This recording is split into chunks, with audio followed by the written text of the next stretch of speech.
a home office can say a lot about someone's journey. This is just sort of like decorative from Kenya. Dr. Lisa Abwogis is filled with reminders of her 2 decades of work in Kenya. So when I went to Kenya in 2007, I went to a rural place and worked in a rural hospital. In the wards, there were people 2 to a bed and under the beds on the floor, dying of HIV. Adults and children and babies. When I go to Kenya now, the wards are quiet. Progress on the HIV epidemic in Kenya is now in jeopardy. Dr. Abwogi has worked on projects funded by PEPFAR, the President's Emergency Plan for AIDS Relief, since just after its creation in 2003.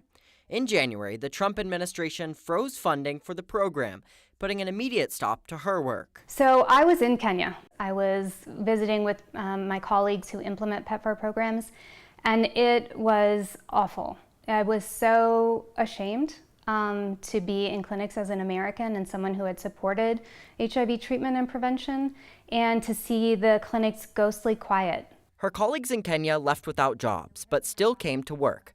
Dr. Patrick Oyaro is one of Dr. Abwogi's research partners in Kenya. When the stop work order was instituted, it meant that the support that they were getting could no longer continue.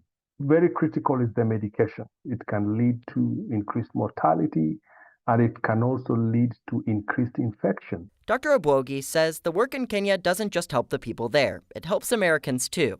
HIV and other infections across the world and other global health issues affect us all. It affects our global security, our economic security.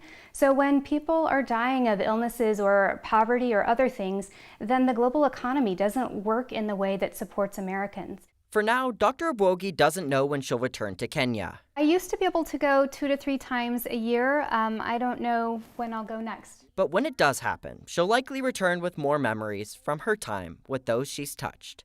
In Denver, Grant Johnson, 9 News.